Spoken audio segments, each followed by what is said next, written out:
오늘 아침 뉴스 연구소.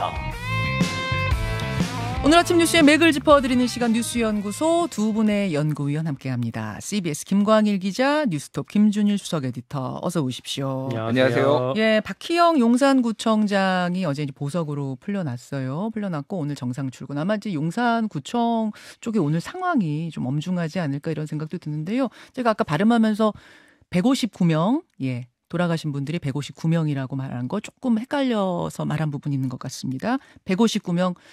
정정하고요. 이게 상당히 많은 수죠. 많은 수고 부상당한 분들까지 더한다면 훨씬 더 많은 수, 훨씬 더 많은 수였고 여러분 이렇게 기억하실 겁니다. 다만 도의적인 책임이라도 윗선에서 지는 사람이 있었어야 되진 않는가 이런 생각들을 남기면서 어제 보석 현장 봤는데 이 이야기는 잠시 후에 좀 더 하기로 하고 첫 뉴스 어디로 갈까요? 노정대화 전면 중단. 예, 한국노총이 경사노위 불참 선언하면서 노동계와 정부 사이의 대화 창구가 일단 중단되는 겁니까? 일단 닫히는 겁니까? 그렇습니다. 경사노위라는 게요. 경제사회노동위원회라고 예전에는 노사정위원회라고 불렸던 건데 문재인 정부 때 경사노위로 재편이 됐었거든요. 양대 노총 중에서 민주노총은 여기 안 들어온 지 오래됐습니다. 1999년 노사정위원회 시절부터 계속 안 빠졌었고요. 반면에 한국노총은 참여를 해왔어요. 들어갈 때 있었고 나올 때 있었지만 경사노위로 재편된 뒤에는 계속 있었거든요. 그런데 앞으로 한국노총도 불참하겠다라는 얘기입니다. 공식 발표는 아직이에요. 정확히는 오늘 오전에 용산 대통령실 앞에서 기자회견 열어서 거기서 발표한다고 하고요. 네. 그런데 불참하기로 했다라는 게 다 보도가 됐잖아요. 이게 어떻게 된 거냐 알아보니까 어제 광양에서 중집이라고 그 중앙집행위원회가 열렸었거든요. 네. 비공개로 그 안에서 논의가 됐었는데 현장에 갔던 기자한테 물어봤더니 그 비공개 회의장의 스피커가 커서 밖에 있던 기자들한테도 다 들렸대요. 의결했던 게. 그래서 바로 보도할 수 있었다라고 하더라고요. 잠시 후에 우리가 인터뷰를 할 거긴 합니다만 그래도 논의 상황 좀 간략하게 정리해 주시겠어요? 안에서 불참하자라는 얘기들이 있었고 그거 말고 아예 탈퇴까지 다 해버리자라는 의견도 더 많았대요. 그러던 중에 그러니까 그 불참하냐 탈퇴하냐 이렇게 약간 논박이 있었는데 그때 김동명 한국노총 위원장이 이런 거 갖고 논의하면 좀 소모적이니까 일단 불참까지 정하고 탈퇴는 나한테 위임해달라라고 얘기를 했고 거기에 대해서 박수로 추인하면서 회의가 끝났다고 합니다. 필요시엔 탈퇴를 위원장 전권으로 결정할 수 있게 위임해달라. 여기에 다들 동의한 거예요? 네, 맞아요. 아무튼 결론은 경사노위 참여를 전면 중단하는 데까지 합의가 된 거고 사실 그동안 경사노위가 본회의를 안 열었지만 그 밑에 각종 위원회는 실무적으로 다 돌아가고 있었대요. 그리고 지난주에 노사정 대표자 간담회라는 것도 준비가 이제 빠그러지긴 했지만 준비가 되고 있었고 준비가 어긋났죠. 네, 이런 것들이 전면 중단되는 거라고 합니다. 제가 어제 한국노총에다 물어봤어요. 탈퇴까지 바로 갈 수도 있냐라고 했더니 사실상 탈퇴 수순이다. 근데 왜 기자들은 자꾸 그런 것만 물어보냐라고 하더라고요. 이게 저 말고 다른 기자들도 이 부분에 좀 주목한 것 같은데 밖에서 봤을 때는 마지막 카드 하나를 남겨둔 거라고 이제 우리가 분석을 하는 거고 한국노총에서는 우리가 그만큼 화가 많이 났다. 막 탈퇴할 수도 있다. 이런 메시지를 발신하고 있는 것 같습니다. 그래요. 사실은 어제 탈퇴냐 유지냐 여기까지만 생각했었는데 언론에서는 잠정 중단, 일시 중단 이런 결정이 났어요. 김준일 에디터 어디 주목하십니까? 그러니까 전체적으로 보면은 예정된 상황, 예정된 수순으로 가고 있다 이렇게 봐야 될 것 같아요. 일단은 그 한국노총하고 민주노총하고 결이 조금 달랐던 거는 다들 알고 계신 거고 예를 들면 이런 겁니다. 2007년에 한국노총은 이명박 한나라당 후보 지지했어요. 이런 분위기도 있었죠. 그리고 윤석열 대통령이 후보 시절에 한국노총 찾아가서 친구라고 얘기했습니다. 그러니까 민노총의 길과 한국노총의 길은 다 달랐어요. 그렇죠. 그리고 아까도 얘기했지만 99년부터 노사정위원회 민주노총 안 들어갔지만 계속 들어가서 경사노위까지 이어졌는데 그렇죠. 자, 올해 2월에 이미 정부의 노동개혁을 노동계약이라고 한국노총이 규정하고 민주노총과 연대투쟁을 이미 결정을 했고요. 그리고 5월에 지난달이죠. 7년 만에 노동절 서울 도심 집회도 개최를 했습니다. 그러니까 전체적으로 보면은 이 노동에 대한 어떤 바로 세우기 정부의 입장에서는 이제 법과 원칙이라고 하지만 이게 이제 노동 탄압이라고 규정을 하고 있는 상황에서 이제 금속노련 금속노련 이제 사무처장하고 위원장에 대한 강압적인 이제 진압 이런 것들이 이제 완전히 도화선이 됐다고 보면 될 것 같아요. 그러니까 광양에서 왜 진압하면서 부상당한 그분, 지금 구속당한 그 사무처장 김준영 사무처장이 한국노총에서 상당히 높은 간부였던 것 같아요. 금속노련 사무처장이니까 굉장히 고위 간부죠, 그러니까. 최저임금을 논의하는 그 기구의 노동자 측 위원으로도 이분이 들어가 있을 정도로 그런 이제 한국노총의 어떤 기둥 같은 역할을 했던 간부 중에 한 사람이었던 것도 큰 계기가 된 거죠. 그렇죠. 그래서 이거는 한국노총을 존중할 마음도 없고 대화할 마음이 없다라고 판단한 것 같아요. 그래서 어저께 이제 노총 분위기가 한국노총 투쟁결의 대회도 열렸는데 뭐 이정식 노동부 장관이 30년 동안 한국노총에서 일을 했거든요. 그래서 지금 사퇴 안 하면은 한국노총 출신 족보에서 파버리겠다 이런 얘기까지 김준영 위원장이 했어요. 그러니까 지금 장관도 한국노총 출신이고 국민의힘에도 한국노총 출신 의원들 있고 뭐 김성태 전 의원도 있고 사실 김문수 노사정의 위원장도 크게 보면 한국노총 출신이라고 봐야 되거든요. 김문수 경산노위 위원장도 한국노총 출신 그렇죠.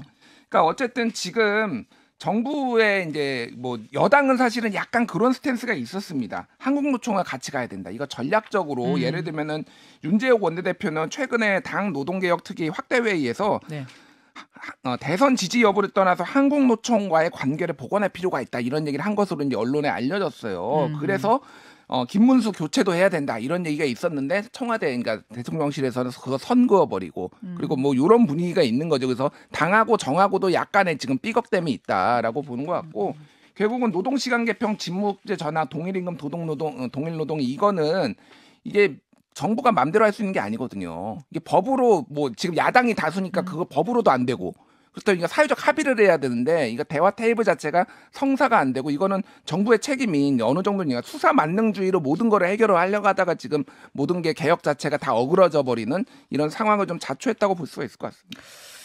자, 상황이 좀 엄중하게 돌아갑니다. 한국노총, 민주노총이 아니라 대화 상대였던 한국노총이 대화 중단을 선언한 건 이 상황이 좀 엄중한데 잠시 후에 한국노총 측의 입장을 좀 듣고 오늘 또 하태경 의원 인터뷰도 준비가 돼 있으니까요. 입장을 좀 순서대로 들어보도록 하죠. 다음으로 갑니다. 송영길 또 셀프 출석. 송영길 전 민주당 대표 어제 검찰에 또 자진 출두했습니다. 했다가 2분 만에 막혀서 발길을 돌렸어요.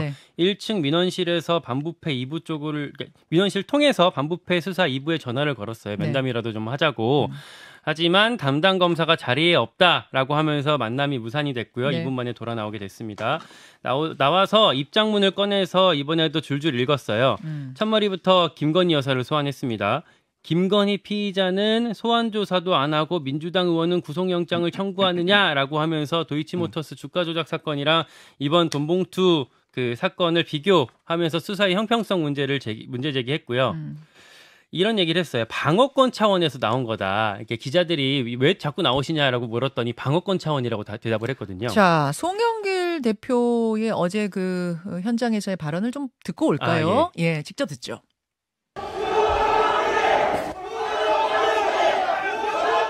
검사님 뵐 수 있는지 싶어서 전화드렸습니다.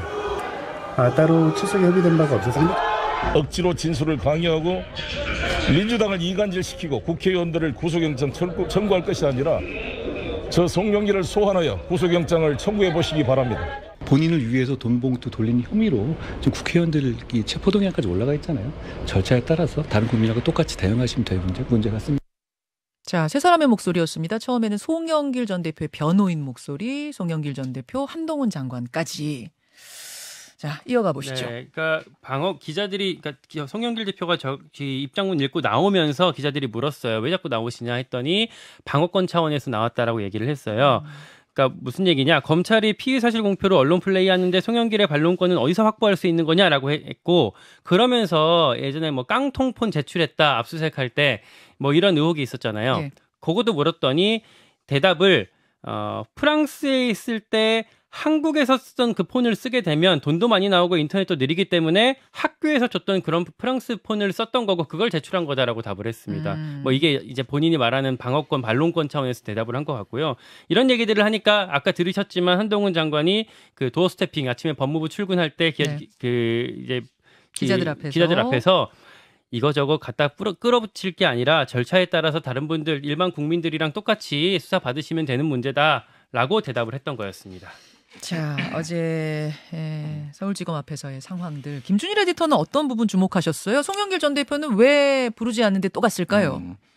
지난번에 한번 가고 이제 두 번째잖아요. 네. 뭐 첫 번째나 두 번째나 자진 출석의 맥락은 비슷하다. 크게 보면 두 가지인 것 같죠.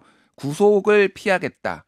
그리고 지지자들을 규합을 하겠다. 이게 부당하다. 뭐 이런 전체적인 맥락이 있는 것 같아요. 지지자들 규합하겠다는 건 이해가 가는데 자진 출석 부르지 않는데 자진 출석하는 게 구속영장 피하는 거하고는 또 무슨 상관이에요? 그러니까 내가 수사에 적극적으로 임하고 있다. 아, 이 정도로 적극적이다? 예, 나 빨리 조사해라. 왜 나 지금 한 달째 들어와가지고 지금 있는데 왜 조사 안 하느냐. 나 피할 의도 없다라는 것도 있고 또 하나는 어제 이제 소위 말해서 깡통폰 제출 의혹에 대해서 얘기를 했어요.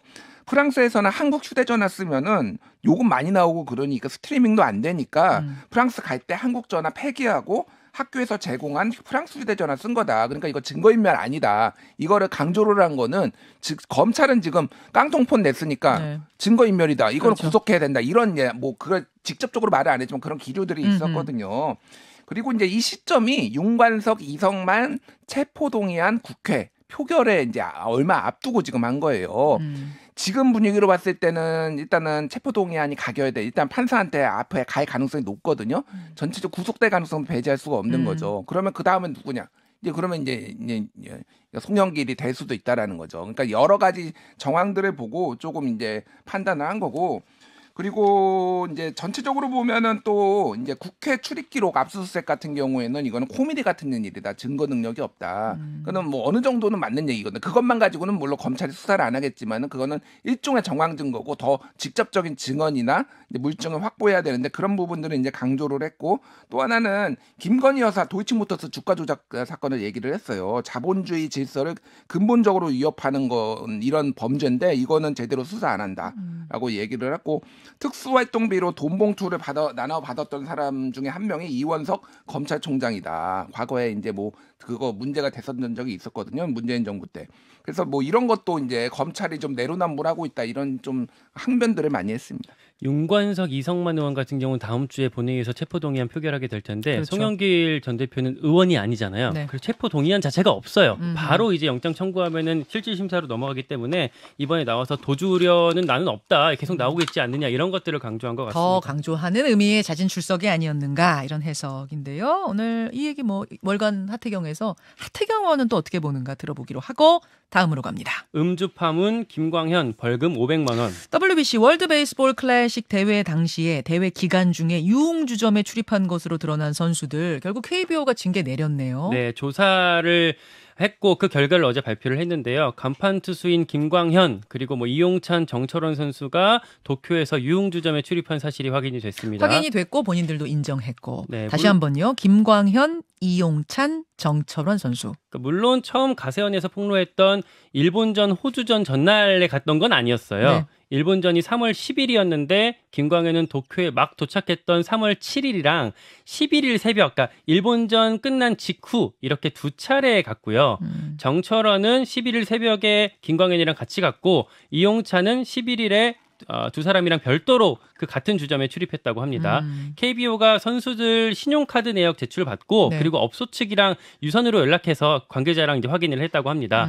근데 이제 징계가 두 번 갔었던 김광현이 벌금 500만 원이랑 사회봉사 80시간, 그리고 이용찬, 정철원은 벌금 300에 사회봉사 40시간 이렇게 나왔어요. 네네. 품위 손상으로 사회적 물의를 일으켰다 이런 게 이제 처벌 근거로 나왔고요. 네. 이제 솜방망이 처벌 아니냐, 500만 원, 300만 원 좀 너무한 거 아니냐라고 하는데 이게 징계를 내리기에 구체적인 기준이 있는 게 아니고 전례도 없었기 때문에 좀 어려웠다라는 설명이 같이 뒤따르고 있습니다. 김준일 에디터. 네. 사실은 뭐 일본 전날이냐 치르고 나서냐 이런 걸 떠나서 전체적인 성적이 좋지 않았는데 그 다음 날 경기가 또 있는데 갔다? 기간 중에 그걸 못 참고 갔다. 이 부분에서 이제 팬심이 부글부글한 거잖아요. 그렇죠. 이거는 사실 성적만 좋았어도 이 정도로 논란은 안 됐을 텐데 2라운드도 못 갔거든요. 1라운드에서 탈락을 해서 이제 뭐 야구 팬들이 충격을 받았어요. 대한민국 야구 몰락했다. 실망, 충격을 받은 상황에서 이게 이제 불거졌던 것 같고 아무래도 여기 지금 언급된 이 김광현, 이용찬, 정철원 이 3명은 팀에서 핵심 선수들이거든요. 그렇죠. 그러니까 이게 벌금, 그러니까 출장 정지까지 가면은 이게 형평성 문제, 뭐 여러 가지 야구 흥행 문제, 뭐 이런 것까지 지금 고려를 해서 한 것 같은데 그럼에도 불구하고 이 선수들과 나머지 뭐 야구 선수들도 당시에 뭐 이제 관련됐던 사람들도 조금 진솔한 사과와 뭐 이런 게 좀 이어져야 되지 않을까 그렇게 보여집니다. 여기까지 두 분 수고하셨습니다. 고맙습니다. 감사합니다. 김현정의 뉴스쇼는 시청자 여러분의 참여를 기다립니다.